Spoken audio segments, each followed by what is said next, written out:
Hey guys. So a lot of students got this problem wrong in the homework yesterday, so I wanted to go over it. Number 3 was solve 2 sine of theta over 2 equals sine theta on the interval 0 to 2 pi. One thing that's going to be really important is the interval. Some of you guys didn't pay attention to this. Because we have a soft bracket here, it's not going to include 2 pi. The second thing that is an issue is the sine of theta over 2. If we move the 2 to the right hand side, I can just rewrite that as 2, oops, said move it over, my bad. Sine of theta over 2 equals, it's sine of theta divided by 2. These two things are completely different. So if you want that to be the first step, you can. Or you can keep 2 on the left side, it doesn't matter. I'll leave it like this since a lot of you did that. The next step is going to be to change the sine of theta over 2 because this is a half angle, so we don't want a half angle identity. So we're going to substitute it using, we don't want a half angle, so we'll use the identity. So this simplifies to be plus or minus the square root of 1 minus cosine of theta over 2. Now this is where I noticed another mistake. A lot of you guys, or not a lot of you, but a handful of you, this 2 is within the radical. It is not the square root of 1 minus cosine of theta all divided by 2. It's the square root of the entire thing, so be careful. Now we reach the point where we need to square both sides because we don't want this radical. And when you square both sides, you're squaring everything. Some of you guys didn't square that too, especially if you left it in the numerator. So when I rewrite this, it's now going to be 1 minus cosine of theta over 2, because the whole radical gets squared. On the right side, this is now sine squared of theta over 4. At this point, we want to try to rearrange the right hand side. So you're going to want to multiply both sides by 4. On the right hand side, the 4 is going to cancel. So you're left with sine squared of theta.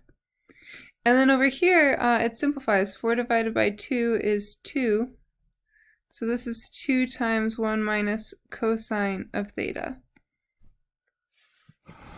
Now we have two things. One, on the left, we want to distribute this. And then on the right, notice this is cosine and this is sine squared. We need these to be the exact same thing. So what I'm going to do now, and you could do it later too, but you're going to have to do it at some point, is we need to rewrite this sine squared to be in terms of cosine. And hopefully you remember your Pythagorean identity. I told you guys it was going to come back. So this is the same as 1 minus cosine squared of theta. We specifically have to change this one because it's squared. You cannot change the negative cosine. So then this is 2 minus 2 times cosine of theta. Now the next step is to just do some rearranging so that I've got a quadratic. Because this is negative, I'm going to move it to the left. So that's going to be cosine squared of theta minus 2 cosine of theta. And then I've got a 2 minus 1, so that's going to be plus 1 equals 0. Now if you want, you can use substitution. This is u squared minus 2u plus 1, if I'm letting u equal cosine. And that factors to be u minus 1 times u minus 1, which is the same thing. So if you want, you could rewrite it as u minus 1 squared. It's up to you. So in reality, this is actually cosine minus 1 squared, or I guess cosine of theta, sorry. And so now we can use the zero product property, and it's the same thing, so you only have to do it once. And so my final line is cosine of theta equals positive 1. So now I'm asking myself what values of theta will make this true, and that's just going to be 0 pi, and that's because of this interval. Some of you guys put 2 pi as the answer. If it were a hard bracket, you'd be right, but it's not. And then at this point, you'd want to do a check, and it works. You would want to go to the very beginning and check, but I'm not going to because I'll just tell you it's right. The reason you want to check though is because we had to square in the middle of the problem. So at this line we had to square both sides.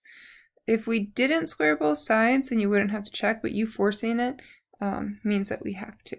So hopefully this makes sense. If it doesn't, if you're still confused, please come to Flex Time tomorrow.